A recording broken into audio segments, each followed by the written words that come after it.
kesejahteraan masyarakat secara umum gitu ya, yang masyarakat yang kurang mampu. Tapi dari beberapa waktu yang lalu, dari tahun lalu sih sebenarnya, aku agak-agak kepikiran sebenarnya. Kadang-kadang tuh aku berbagi, misalnya nih, kayak misalnya aku datang ke Kampung Pemulung, terus aku ngasih sesuatu yang mungkin ngasih buku atau ngasih apa atau materi gitu ya. Kadang-kadang itu sesuatu yang kayak mungkin dalam jangka waktu beberapa waktu udah habis gitu. Terus begitu habis terus apa gitu? Mungkin nungguin orang lain lagi untuk berbagi datang ke situ, memberikan hal yang serupa gitu ya. Nah, ketika aku tuh berdialog gitu dengan beberapa teman-teman di Kampung Pemulung, yang kadang mereka butuhkan tuh sebenarnya adalah kesempatan gitu. Jadi kesempatan untuk mungkin keluar dari lingkaran yang mungkin hanya itu saja selama beberapa generasi ke atas gitu ya. Dan di sini akhirnya aku berpikir sesuatu yang lebih sustain, sesuatu yang lebih punya manfaat. Baik Bapak Ibu, terima kasih semuanya atas kehadirannya, atas menurutku pendidikan itu adalah salah satu wadah yang menurutku itu bisa membuat ini menjadi berkesinambungan dan mungkin bisa membantu mereka secara jangka panjang dan bisa keluar dari lingkaran yang menurut mereka mungkin hanya di situ-situ saja selama. Bagi yang mau mendaftar sekolah, besok kita langsung daftar, siapkan saja persiapannya ataupun perlengkapan data-data persyaratannya. Iya, jadi pastinya ada assessment gitu ya. Kalau waktu di Pondokopi itu juga itu di Jakarta Timur, terus ada asesmennya sendiri, begitu juga dengan wilayah di Jakarta Barat ini. Pastinya ada beberapa persyaratan gitu ya. Kita juga kepengennya kan memang di daerah yang belum pernah disentuh secara hal yang memang akan kita bina gitu di sini. Jadi kebetulan Kampung Pemulung ini juga memang belum pernah ada orang yang datang untuk berbagi tentang kegiatan belajar mengajar dan dunia pendidikan. Nah, kalau untuk assessmentnya pastinya memang karena aku bukan bidangnya bukan berada di situ. Kalau aku turun langsung malah takutnya jadi blunder gitu. Jadi since ini memang bekerja sama dengan arah kreatif dan arah kreatif memang sudah punya background di situ, jadi aku memang percayakan ke mereka. Tapi tetap pada reportnya awalnya banget tahun lalu itu tuh aku tuh ngeluarin single judulnya Percaya. Memang aku tulis lagu Percaya itu di saat aku sedang tidak percaya. Jadi aku tuh dalam keadaan yang memang gimana sih gitu, gue kayaknya bangun tidur ngerasanya tuh masih kayak mampu nggak ya gue, bisa nggak ya gue gitu. Ya udahlah, lakuin aja lah. Mungkin kalau gue percaya, gue pasti bisa nyampe koleksi sampah ataupun timnya. Si lagu Percaya ini aku merasa kayak begitu lagunya keluar gitu ya, aku merasa semua panitia Nara ataupun tim Nara silakan berkumpul gitu. Di mungkin sumber gue suara. suatu hari nyampe di sana. Bisa nggak sih kayaknya dari hal yang gue lakuin tiap hari belum tentu gue bisa nyampe sana. Ya, diberitahukan semuanya tim, seluruh tim. Ketika kita percaya. Seluruh tim. Kebetulan si lagu Percaya ini aku juga jual secara NFT. Ya, seluruh tim, Pak Ustadz, Pak Haji silakan kita ke panggung dulu. Kita ke panggung dulu sebentar. Beasiswa yang untuk di titik pertama itu. Jadi sampai hari ini sebenarnya semuanya juga masih jadi dari dana pribadi gitu ya. Cuman kedepannya aku berharap supaya gerakan sekali lagi panitia titiknya juga mungkin bisa semakin banyak menjangkau orang lagi. Aku berharap makin banyak orang yang mau patungan dan urunan gitu untuk pendidikan yang lebih baik untuk. Ayo langsung naik aja semuanya tim. Titik keduanya. Jadi ada titik kedua si sekolah anak percaya itu. Nah, memang bentuk sekolahnya. Oke, sekali lagi bangunan timnya yang benar-benar tim Nara Kreatif maju ke panggung semuanya. Kita juga tim Nara Kreatif maju ke panggung. Utilize bangunan-bangunan yang memang sudah Ayo cepat. Aula misalnya kita tim Nara Kreatif maju ke panggung. Kalau nggak ada aula, enggak lah, cewek di bawah.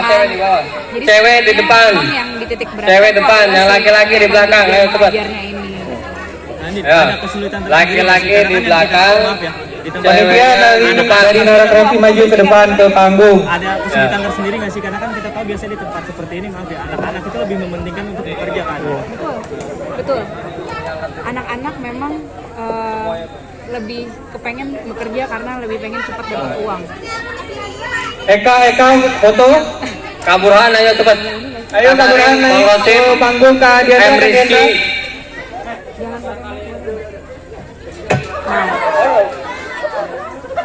Kak Diandra masuk. Ya, jadi Yang paling penting Kak Diandra soalnya. Masuk Kak Diandra. oke. Jadi gini, walaupun namanya sekolah anak percaya, tapi rentang usia yang bersekolah di sini itu benar-benar luas banget. Dari usia 7 tahun sampai usia 60 tahun tuh ada. Tapi namanya tetap anak karena kita kan juga semua pernah jadi anak, dan ketika mengenyam pendidikan ya kita masih jadi anak gitu ya. Nah, yang menarik adalah tadi ketika aku ngobrol sama penerima manfaat dari beasiswa percaya ini, nanti nih di titik kedua ini ada yang tadi usia 37 tahun. Dulu dia waktu masih lebih kecil lagi, dia memutuskan untuk udah gue cari duit aja deh. Itu bener banget. Tapi di suatu jenjang di usianya dia, pada akhirnya dia ngerasa mentok. Karena akhirnya yang bisa dia kerjain hanya di situ-situ doang. Jadi di usia 37 tahun ini, akhirnya dia ikutan lagi kejar paket A, setara SD. Pada akhirnya yang dia butuhkan adalah ilmu dan ijazahnya gitu. Jadi bener banget bahwa anak-anak tuh pasti kepengen banget cepet dapet duit. Tapi masa iya sih mereka nggak punya cita-cita yang lebih besar? Misalnya mereka pengen ngelamar kerjaan jadi apa, yang dimana itu pasti butuh ijazah paling nggak SMP, SMA gitu. Nah itu yang sebenarnya aku mencoba untuk meyakinkan mereka di situ. Akan susah sendiri di depannya nanti, bukan sekarang. Cita-citaku iya, dalam arti gini, cita-citaku tuh ada 2. Yang pertama, ibu bapakku tuh selalu bilang dari dulu, sebaik-baiknya manusia adalah yang punya manfaat buat orang lain. Orang boleh deh punya ilmu sampai S1, S2, S3 gitu ya, sampai yang kuliahnya dimanapun, tapi apakah selalu bisa memberikan manfaat? Belum tentu gitu. Nah, aku selalu mencoba dari apapun yang aku perbuat, kepengennya sih bisa punya manfaat gitu ya. Jadi ya mungkin ini kan gerakannya kecil ya, mungkin di sini doang, bukan kayak orang yang bikin sekolah di mana gitu ya. Cuman aku pengen sekali dari manfaat yang aku berikan kepada mereka, mereka juga bisa memberikan manfaat kepada orang lain lagi gitu.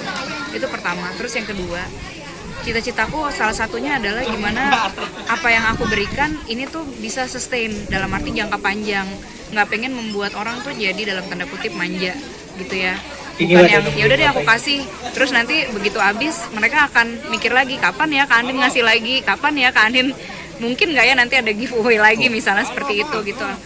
Aku kepengen banget mereka tuh bisa berusaha sendiri gitu. Jadi mungkin di sini aku hanya fasilitator awalnya saja. Tetap dari mereka aku butuh mereka untuk, aku percaya mereka harus percaya sama dirinya mereka sendiri.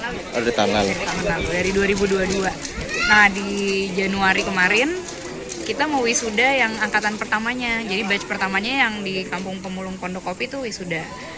Nah waktu itu yang membuat aku semakin percaya bahwa udah deh nanti uangnya, dananya bisa dicari nih untuk yang titik-titik berikutnya. Tapi bahwa anak-anak ini tuh bisa diwisuda aja buatku tuh udah kayak suatu pencapaian gitu buat mereka. Bayangin waktu awal, ini kan kebetulan ada tendanya gitu-gitu ya. Waktu yang di Pondok Kopi tuh, ini kan ada teman-teman media pada mau datang, ada Pak Lurah datang. Waktu yang di Pondok Kopi sama sekali ya udah kita memanfaatkan bangunan yang ada aja di Kampung Pemulung gitu ya. Jadi aku ketemu mereka dalam keadaan masih pakai baju mulung. Tapi waktu wisuda mereka semua pakai batik, mereka nerima ijazah, disebutin nilainya. Apa nggak merinding gitu?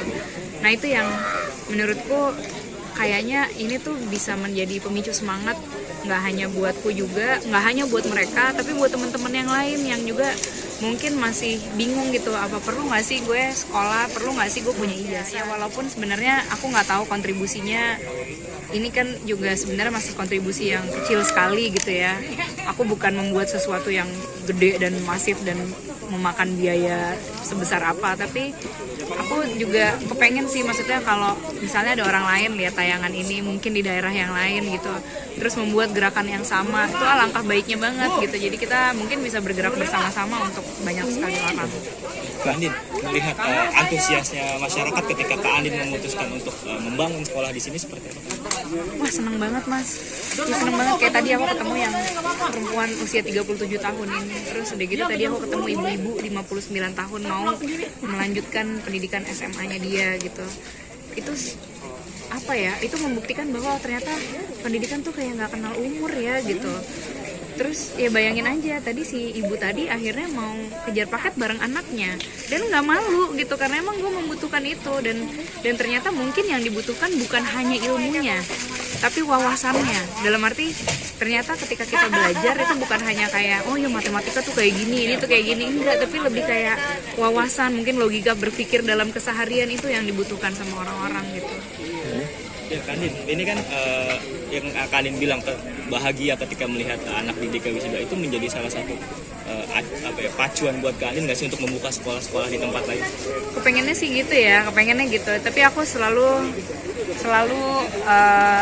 think big with small steps gitu kali ya. Jadi aku juga bukan yang kayak pengennya langsung berapa titik gitu kayak bikin startup store gitu, kayaknya enggak juga gitu. Karena buatku tetap perlu memikirkan kualitasnya juga gitu, karena ini kan dari hari ke hari, karena ini kan kita membina manusia ya, tetap ada kepala sekolahnya, kurikulumnya, dilihat nih anak-anaknya gimana gitu. Belum nanti, ini kan karena semuanya masih dari dana aku pribadi, tapi kalau nanti udah ada donatur misalnya, dari donatur sendiri kan berarti harus dikirimin kayak perkembangan masing-masing anaknya seperti apa ya, kayak gitu-gitulah. Jadi buatku ya small steps tapi menuju ke sesuatu yang bekerja sama dengan PKBM Nara Kreatif, yang mana sebenarnya mereka itu sudah ada sekitar 20 sekolah yang titik yang mereka bangun gitu.